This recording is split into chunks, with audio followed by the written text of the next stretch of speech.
महत्वपूर्ण बिल है, महत्वपूर्ण विधेयक है। ऐसे विधेयक पर चर्चा करना मैं समझती हूँ, इसके बारे में पॉजिटिव चर्चा कर। Thank you very much, ma'am.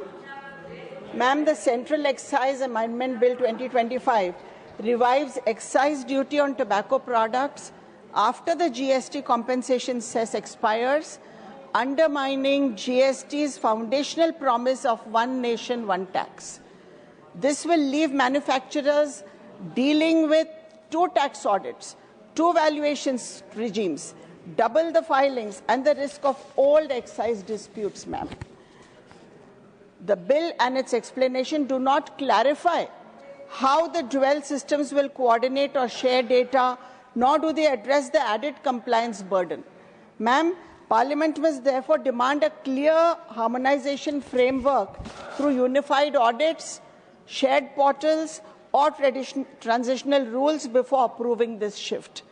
Absent such safeguards, the bill risks fragmenting India's indirect tax structure and complicating compliance for the tobacco industry.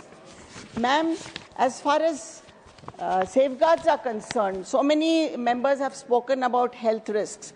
First, e-commerce and quick commerce platforms are delivering cigarettes and other tobacco products without any real age verification, making it frighteningly easy for children and minors to access them, and weakening the very protections built into the COPTA.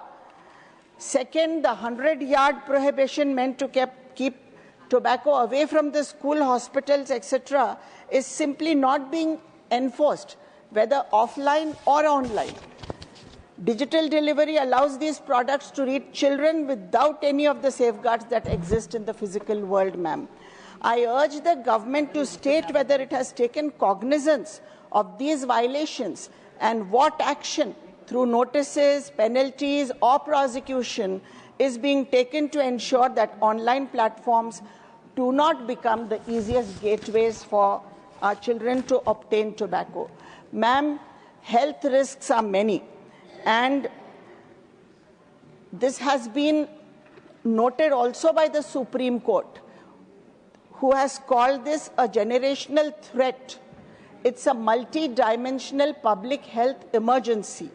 And my question to the government is that since divinity descended on this nation 11 years back, does divinity allow us to provide poison to the population for money?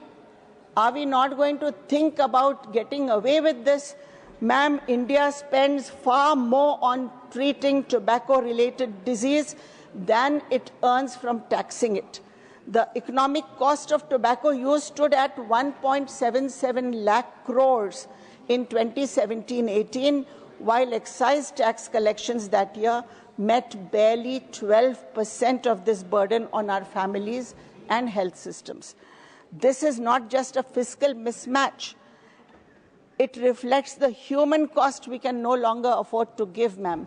Ma'am, if we are ready to compromise with the health of this system, I don't think we are anywhere near divinity. I would like to, ma'am, speak about lip service to divinity. If we are just calling ourselves very divine and very spiritual and talking about it, it will get us nowhere, ma'am. Shakespeare has said, nothing gets nothing out of it. So, ma'am, we are just saying nothing and earning nothing because we are in the same place, compromising with the health of our citizens. I urge the government to send this bill to the Standing Committee on Finance for thorough examination and recommendations on integration, ma'am, and also coming out with a comprehensive policy which also gives us an enlightenment of what are the health risks, how much are we spending on tobacco use inflicted diseases, and how much we are earning out of it. If we make a comparison, I think it will show us that if we do away with this revenue, the health of the nation will progress, but we will also go towards financial positivity in a few years, ma'am. Thank you. Honorable Member Shri Harish Biran.